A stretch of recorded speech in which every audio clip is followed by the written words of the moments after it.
Ryan emailed me the other night.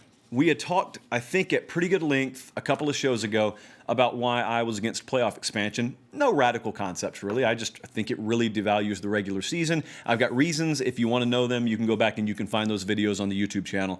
A lot of you have been watching that. We've had really good traffic on those videos. But Ryan reaches out to me, as I always encourage you to do. I put my Twitter handle at the bottom. That's probably the quickest way to get in touch with me. But also, I put my personal email address at the bottom. When Colin shows you that bio lower third, it has my email address there. And I do it because of emails like this. So Ryan reaches out to me the other day. He says, let me state my position. I want an 8-team college football playoff with the Power 5 champs getting auto bids, which I am against, with 3 bids for the best teams that didn't win their respective conference. Now, you say that you prefer the best teams be chosen regardless of whether or not they're conference champions. That's correct. I do say that. But Ryan continues, you also say you believe further expansion would ruin the regular season. That is also correct. Ryan continues again. It's my opinion the regular season is more threatened by the idea that the best teams should go than it could ever be threatened by an 8-team playoff. Now, I disagree fundamentally with that, but in his next paragraph, I think he hits on a really good point. So it's very important not to differentiate his idea of best versus my idea of best. How do we define best? Okay, because he is at a fundamental disagreement on the structure of the playoff, and we're probably at an impasse there. But I want you to listen closely to this because this is a really good point. Ryan continues, the argument about which teams are best always comes down, understandably, to the talent currently on the roster.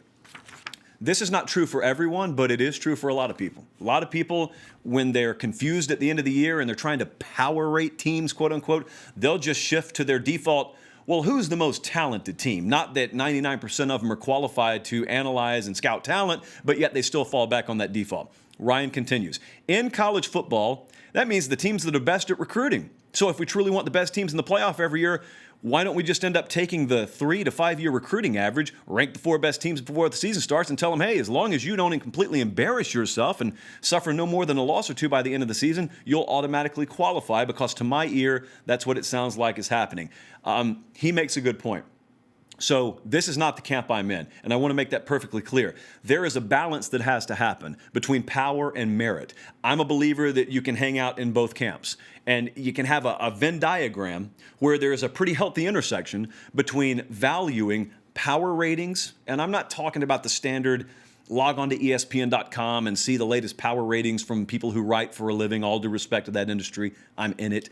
I'm not talking about those power ratings. I'm talking about ratings from people, who run sports books and whatnot, odds makers, polls, a lot of advanced metrics guys that are blind and that use data, properly weighted data. Those kinds of power ratings, they're very dependable. I believe they're very dependable. There's a spot in this equation for them. But at the end of the day, I, as much as I am married to that concept, understand what the value of on-field results mean. I'm not going as far as to say I value on-field results to the point where I'm going to blindly support a model where if you win a conference championship any given year, even though I don't know how strong the conference was that given year, if you win it, that's an automatic punched ticket to a playoff. You'll never drag me to that corner. I may have to go with you by force in the future, but you'll never voluntarily drag me to that corner. But what I am telling you is this, and Ryan actually brought up the perfect year. Ryan continues in his email, I think back to 2018 Georgia. I don't know what your stance was at the time, but I found the fact that there was a push to get that team into the playoff after getting thoroughly beaten by LSU and losing to Alabama and accomplishing, in Ryan's words, no other meaningful feats aside from winning against an overmatched Eastern Division to be preposterous. He's right. I was not in the camp, and I'm parked in the state of Georgia at the time. I'm doing this show in University of Georgia's backyard. I did not advocate for them to be in the playoff. So here is a perfect illustration of how I value the balance between merit and power. Had I taken that Georgia team and put them on the field against Notre Dame, forget about Oklahoma. Oklahoma was the 4 seed that year. It was Bama, Clemson, it was Notre Dame, and then it was Oklahoma. This is 2 years ago. So Bama, Oklahoma in round 1, Clemson versus Notre Dame in round 1. Had I taken Georgia and put them on the field with Notre Dame, I probably would have picked Georgia to win the game. Okay, so that alone tells you, even at the end of the year, I probably thought Georgia was the more powerful team. They were the higher power rated team, but yet I did not support them being put in the playoff, which should tell you right off the cuff, it's not a blind power rating deal. I don't necessarily care that I think Georgia's roster may be a little more loaded. I care about it, but I also care about what you said. They didn't go to LSU and lose a close game. I was on the field in Tiger Stadium that Saturday. They got run out of the building. They got embarrassed. They got drugged. And then they go to Atlanta and they lose to Alabama. And you're absolutely right with what you said there. They did not have that blend of, they had the power, they didn't have the accomplishment. They didn't have the resume that was necessary for me to expect them to be included in a 4-team field. Here's the problem. They would have been in your 8-team field. So I'm all about excellence here and only excellence. I don't want really good in the playoff. And sometimes even when we just have 4 teams, we're letting really good sneak in the back door. You don't have 63-28 as a final score in a semifinal if you have 2 great teams on the field. That doesn't happen. It does happen if you have a great team versus a really good team. And that was LSU versus Oklahoma this past year. So Ryan continues. Here's the fundamental disagreement. To keep in mind, I'm all about power ratings, and I'm all about merit-based accomplishments on the field. I think there's a healthy balance that you can strike as part of your criteria for who should make the field. Ryan continues here. Yes, in his model, remember, 5 conference champions, Power 5 champions, 3 at-larges. That's what Ryan is supporting here. Yes, that would mean some very average conference champions would have a shot at a title every year. I don't think that's bad for the sport. In fact, it's quite the opposite. I couldn't disagree anymore. Ryan continues. Sports are very rarely at their best when the most talented teams consistently win. I want to pause again and tell you I could not disagree any more strongly than I do with that statement. We continue. It's better for the growth of the game in every region for deeply flawed teams to be given the chance to overcome those flaws and achieve something truly remarkable. That's garbage. It's a great email. I'm telling you, fundamentally, when it comes to the principle in play here, that's garbage. It's not great for mediocrity to be rewarded ever. Just because if I pull out a map in any given year and draw some arbitrary lines on it, you happen to be in the right quadrant or the right section of the map.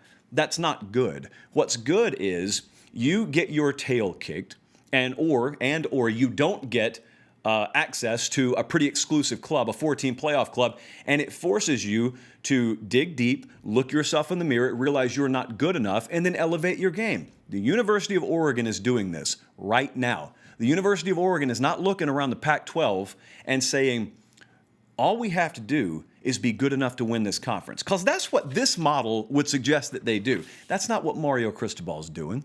Mario Cristobal's looking around and saying, well, our standard's not to win the Pac-12. Our standard is to win a national championship. Our standard's to be the best in the sport.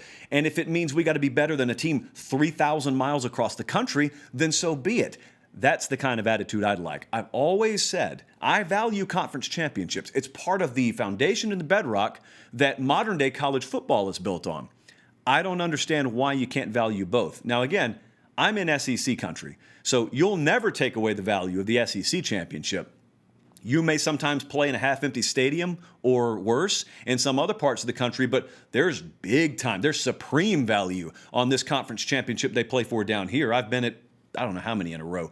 There's big time passion and there is big time meaning on that game. But as soon as the confetti falls and the trophies are handed out and the lights go off in those stadiums after Conference Championship Saturday, it's always been my belief that you take that conference map and you take who won this region and who won that conference, and you wad it up and you throw it out. And all that's left for the purpose of selecting a college football playoff field is 130 teams on a piece of paper. And I'm taking the best 4 by the best possible criteria that I can come up with to not crown a champion, but to crown 4 participants that are going to play each other for a championship. So that's where we disagree, but I really appreciate the email, Ryan, because what he did point out is correct. I'm not all about this get to the end of the year and you got some conference champions and maybe you got, take Georgia from 2 years ago, a team that's got a lot of future NFL guys on the roster. They got really, really high recruiting rankings every year. I'm not about looking at that and saying, well, since they're really talented and we think they're capable of this, let's let them in. No, it's not about that. It's about what you've earned.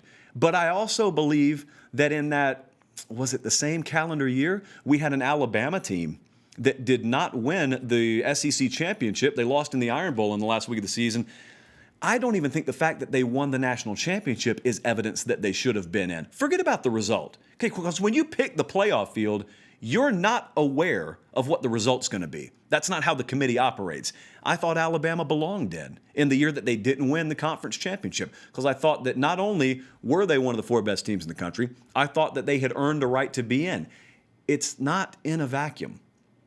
It's relative to what everyone else has done in a given year. There may have been a year where Georgia could do exactly what they did in 2017 or 18, whatever the year was, and be ranked number 7 at the end of the year. Depends on what everyone else has done. But I really appreciate that email, Ryan, because it sparked a lot of inner debate for me this week.